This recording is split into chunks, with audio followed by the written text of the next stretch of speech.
حضور ارشاد فرمائے کہ قرآن پڑھے، ترجمہ پڑھے اور تفسیر پڑھے، تو یہ اگر تھوڑی رہنمائی ہو جائے کہ وہ کیا کس طرح کا ترجمہ پڑھے؟ بہت امپورٹنٹ موضوع ہے. اب مثال کے طور پر قرآن پاک کا ترجمہ کرنا بھی کوئی آسان کام نہیں ہے. صحیح. قرآن پاک کے ترجمے کے اندر جہاں علم کی حاجت ہوتی ہے، یعنی علم لغت کی آپ کو حاجت ہے، وہیں معلوم ہونا چاہیے کہ عربی زبان کا علم یہ حاصل ہونا چاہیے. اس کے علاوہ جو ہے وہ اردو زبان کا علم آپ کو حاصل ہونا چاہیے.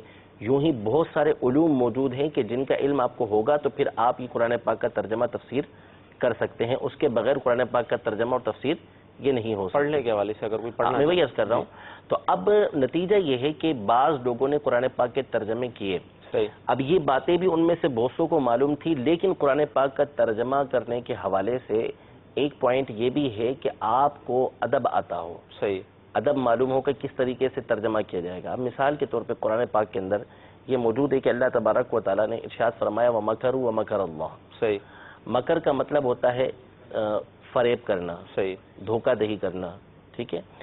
اب بعض لوگوں نے اس کا ترجمہ یہی کر ڈالا کہ ان کافروں نے دھوکہ دیا اور اللہ تبارک و تعالیٰ نے بھی دھوکہ دیا، فریب کیا. اور اللہ تبارک و تعالیٰ کی طرف آپ نے فریب کی نسبت کر دی.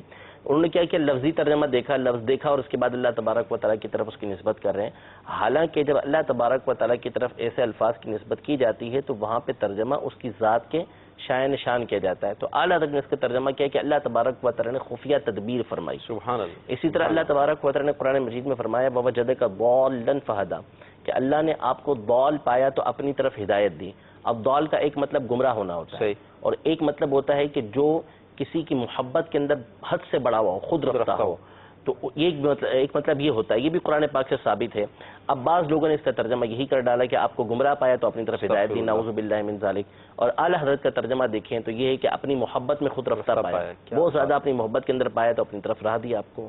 تو اس لیے اس بات کا اہتمام ضروری ہے کہ جب آپ ترجمہ پڑھیں تو علماء اہل سنت کا ترجمہ پڑھیں. جیسے امام اہل سنت کا ترجمہ ہے کنز الایمان، اس کا مطالعہ کریں، اس کے ساتھ تفسیر پڑھیں.